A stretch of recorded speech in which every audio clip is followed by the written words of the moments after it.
Hello, my name is Melanie Campos, and I am going to talk about approach to catheter ablation for persistent atrial fibrillation. Definition: percutaneous catheter ablation is an effective treatment for paroxysmal atrial fibrillation, particularly in cases that are refractory to antiarrhythmic medications. Most triggers for paroxysmal atrial fibrillation come from the pulmonary veins, so ablation involves creating circumferential lesions around the veins to electrically isolate one then from the rest of the left atrium.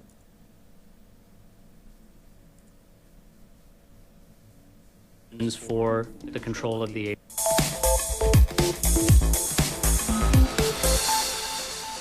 atrial fibrillation is the most common rhythm disorder in the United States. It affects many people and leads to symptoms of palpitations, shortness of breath, skipped heartbeats, or even a racing heartbeat. Up until recently, the primary treatment for atrial fibrillation was the use of medications, some of which are not tolerated well, some of which have to be continued indefinitely. A new procedure called catheter ablation is a non-surgical treatment to try to fix or improve the atrial fibrillation so that patients may not need to be on medications for the control of the arrhythmia. This procedure can be performed as an outpatient, rarely requiring more than a one-day hospital stay. Patients are able to return back to normal life and activities within 1 week and are able to derive a significant improvement in their symptoms. In conclusion, atrial fibrillation is a treatable condition that now has options that are beyond the medical treatments that were available in the past.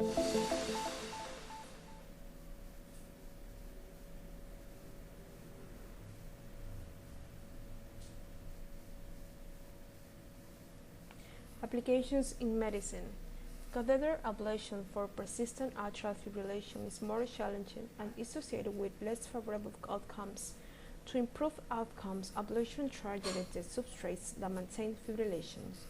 For example, substrate modifications is often added to pulmonary veins isolation. The two most common techniques for substrate modifications are the creation of linear lesions in the left atrium and focal ablation to eliminate atrial signals that show complex activity, sometimes called complex fractional electrograms.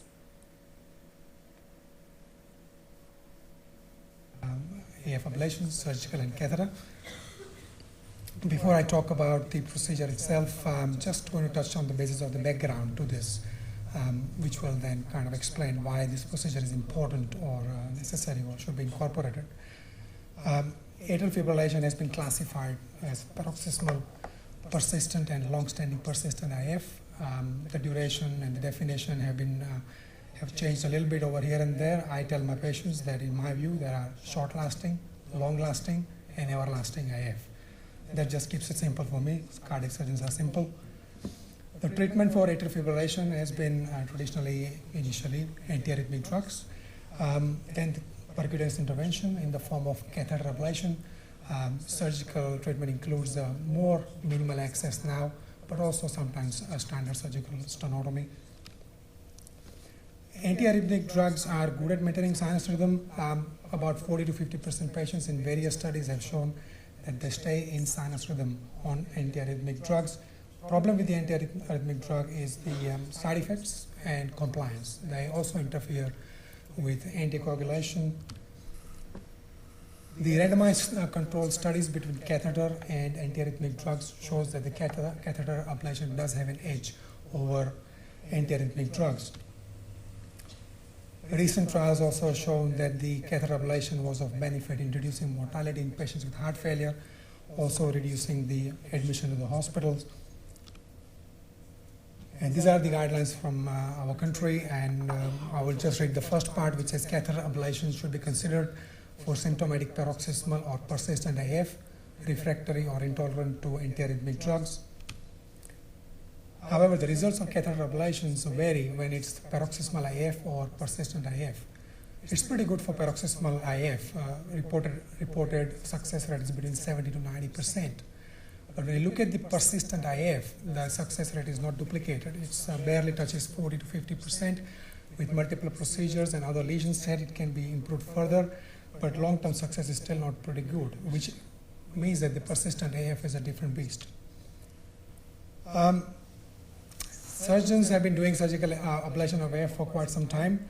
Now it is pretty standard to add Cox-Smith procedure to any patient undergoing cardiac surgery and has coexistent atrial fibrillation, sort of class 1, class 2 indications, and it should be done unless there is a reason for not to do it. However, for standalone AF, the role of surgery has not been very clearly defined, mostly because of the lack of randomized data, probably because of the lack of patients, and never has been a study to prove head-to-head whether the surgical ablation.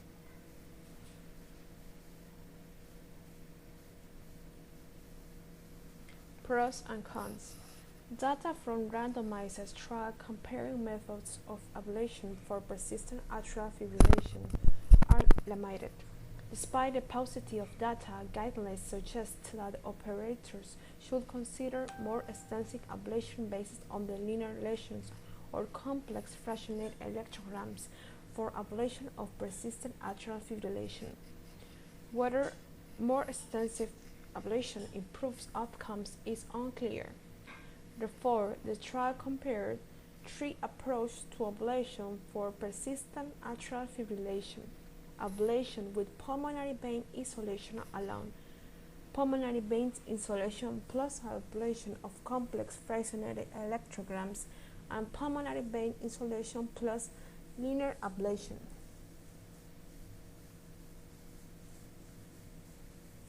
We have the patient on the table, nurse giving final instructions, going off a checklist, anesthesia, getting ready. We describe to the patient one more time what we're trying to accomplish, emphasizing our priority for safety as well as a very efficacious procedure that is very effective for the patient. So we're going to do as good a job as possible, be as careful as possible, and have a durable clinical results. Lots of electrical connections. The large patches are for the mapping system. The other electrodes are for the various monitoring systems. To keep track of the patient, we start with a transesophageal echo, passing the echo probe through the mouth and throat to the level of the heart. Assess the size and shape of the heart, the valve function, and particularly look for any thrombus that might be lodged in the left atrium or left atrial appendage. And the arrow there pointing towards the left atrial appendage, Doppler signals confirming that there's adequate blood flow velocities in and out of that chamber, confirming no clots. We can proceed, nurse attending to additional technical details. We then obtain venous access, 2 sites of venous access from each of the femoral veins, guided by ultrasound access so we don't puncture any of the arteries in the groin. We perform this procedure under sterile technique, so there with gown and gloves. Each catheter is electrically connected to the console, needs its independent cord, so there's lots of setup, getting all of these things organized before we start our procedure. So there we are, laying out all the electrical cables, taking the ablation catheter from its sterile sheath. We'll prep that on the table, make sure the irrigation function, the mechanical function is working fine, no obvious defects in the catheter. Check each of those carefully before we advance them into the patient's body. Here we are checking the deflectable mechanism for the catheter. Later we'll connect it electrically and confirm the irrigation. So here we are positioning it on our procedure table on the patient, attaching the electrical connection to the catheter that will be independently connected to our console. Here is our intracardiac echo catheter that we'll place in the right atrium, obtaining continuous echocardiographic images. There is the 71 centimeter transeptal needle that we'll use to puncture across the inner atrial septum from the right atrium to the left atrium. We need to control that from the groin. Here is a final short sheath being advanced into the venous circulation. That's the sheath that we'll use to position the intracardiac echo catheter. You can see as we remove the dilator, it's actually not that long, maybe 10 centimeters. Here are the very long transeptal sheaths that we'll use to poke across the wall separating the right atrium and left atrium into the left atrium, where we perform the bulk of our procedure. Patient doing very well. We monitor coagulation profile continuously through the procedure as the patient will be on heparin. Here we are checking the irrigation function of the catheter. We have continuous saline infusion through the ablation catheter, both to prevent clot as well as to make the ablation lesions more efficacious, more durable. Check the deflection.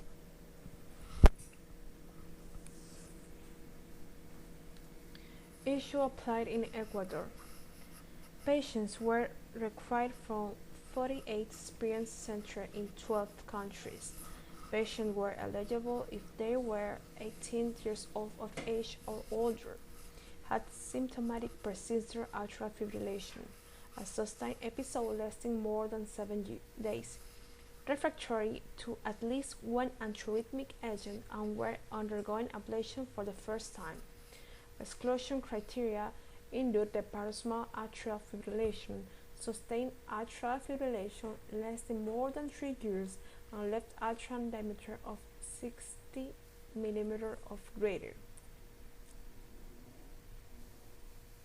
Welcome back. Well, Dr. Link and I are now joined with cardiovascular surgeon Nikhil Polo. Jake, thank you for joining us in this conversation. I'm going to start it off with Dr. Link, because earlier in the show we talked about the treatments for AFib, that they come and go, and what options are best. What are the best options with persistent AFib? So persistent atrial fib is a very difficult condition to treat, and there aren't a whole lot of good options. It's a much more advanced condition, and so we generally try to be more aggressive, both with medications and with surgery. And so one of the things that we're proud to be able to offer is both standard catheter procedures as well as hybrid surgical ablation.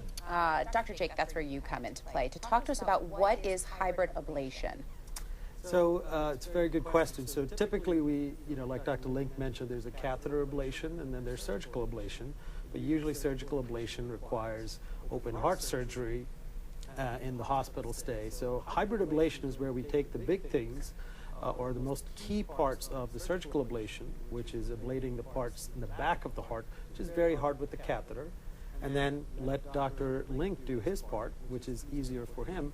And these things have been going on in this country and in Europe for a while and have good results. So that's what we're trying to offer. Right, here. and why do that hybrid ablation? So we get the best of both worlds, where the catheter can't reach, we can reach with the surgery, but we can't reach, the catheter can. Okay, that makes sense. So then, Dr. Link, who should consider this procedure? So essentially anybody who has persistent atrial fibrillation where it's giving them problems should certainly be considered for this. And we generally like to be more aggressive and go with the hybrid approaches because of the advanced disease state. And these, as Dr. Jake mentioned, these are areas that are hard to get to or impossible to get to based on the anatomy. And how long does that last, and is there what's the recovery like for that? So with the surgical or the hybrid surgical approach, they're usually in the hospital for a day or two, and usually they're out and about. In a couple of weeks, they're back to what they want to do. And that's the reason why we like the hybrid approach as opposed to open heart surgery. We're in the hospital more. Your recovery after surgery also is much longer. Wow. Things have come a long way. Thank you, doctors, for sharing this incredible information with us today.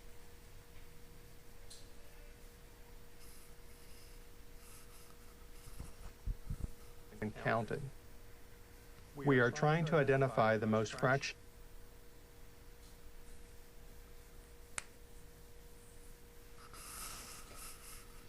The patient is a 64-year-old male with a significant past medical history of atrial fibrillation.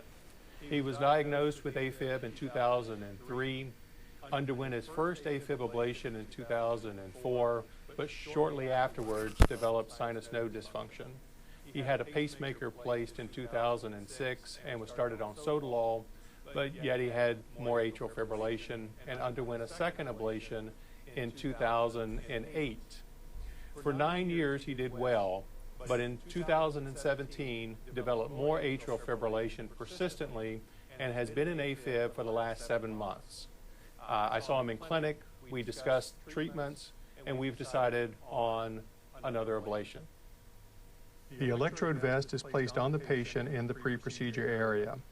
The vest is connected via cables to the workstation, and unipolar signals are evaluated to assure good quality. The patient today presents an atrial fibrillation.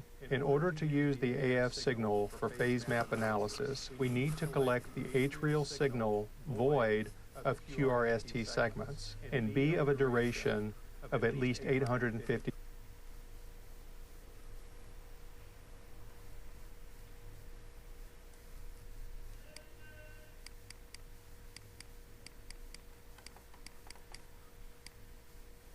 For phase map analysis, we need to collect the atrial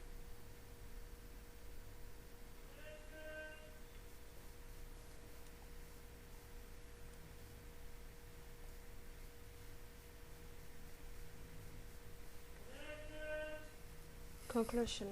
Among patients with persistent atrial fibrillation, we found no reduction in the rate of recurrent atrial fibrillation when either linear ablation or ablation of complex fractionated electrograms was formed in addition of the pulmonary vein isolation.